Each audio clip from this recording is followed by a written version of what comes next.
Deux hommes, un prophète et le Messie, l'un annonçant la venue de l'autre, puis disparaissant brutalement de l'histoire. Mais qui était réellement Jean-Baptiste? Pourquoi Jésus a-t-il dit qu'il était le plus grand parmi les hommes? Matthieu 11 verset 11. Et surtout, y avait-il un lien plus profond entre eux que ce que l'on croit? Aujourd'hui, nous allons percer ce mystère, en nous basant uniquement sur la Bible.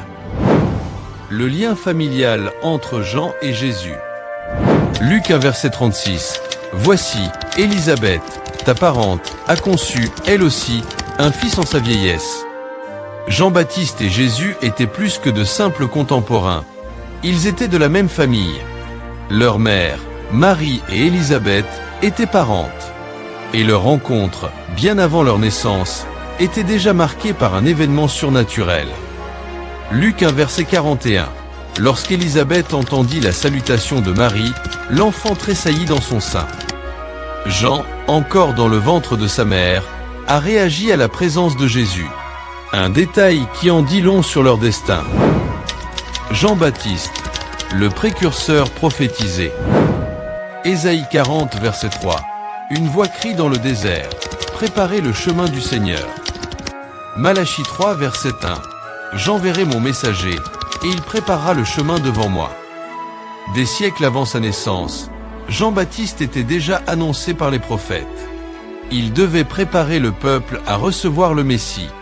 Et lorsqu'il a vu Jésus arriver, il a proclamé. Jean 1 verset 29.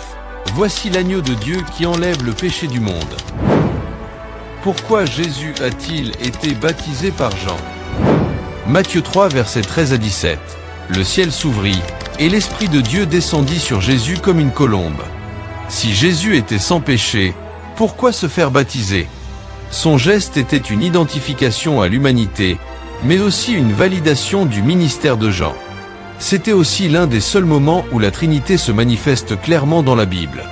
Le Fils baptisé, le Saint-Esprit descendant, et la voix du Père déclarant. Matthieu 3 verset 17. Celui-ci est mon Fils bien-aimé, en qui j'ai mis toute mon affection. Jean-Baptiste était-il Élie revenant? Matthieu 11 verset 14. Si vous voulez le comprendre, c'est lui qui est l'Élie qui devait venir. Jésus lui-même a déclaré que Jean-Baptiste était Élie qui devait venir.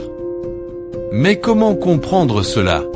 Jean n'était pas littéralement Élie réincarné, mais il venait avec l'esprit et la puissance d'Élie, Luc 1 verset 17, pour préparer le cœur du peuple à la venue du Seigneur. Pourquoi Jean-Baptiste a-t-il été exécuté? Marc 6 verset 17 à 29. Jean reprochait à Hérode son mariage illégitime avec Hérodiade. Jean n'avait pas peur de dire la vérité, même face aux puissants. Son message de repentance l'a conduit en prison et à la mort. Mais son rôle était accompli. Même Jésus a dit. Matthieu 11 verset 11. Parmi ceux qui sont nés de femmes, il n'en a point paru de plus grand que Jean-Baptiste. Conclusion. Le véritable lien entre Jean et Jésus. Jean-Baptiste était bien plus qu'un simple prophète. Il était le messager préparant la venue du Messie, l'accomplissement de prophéties anciennes, et un témoin clé du début du ministère de Jésus. Sa mission était claire, annoncer le Sauveur, puis s'effacer. Jean 3 verset 30. Il faut qu'il croisse, et que je diminue. Aujourd'hui encore, le message de Jean résonne. Préparons nos cœurs pour le retour du Seigneur. Et toi, es-tu prêt?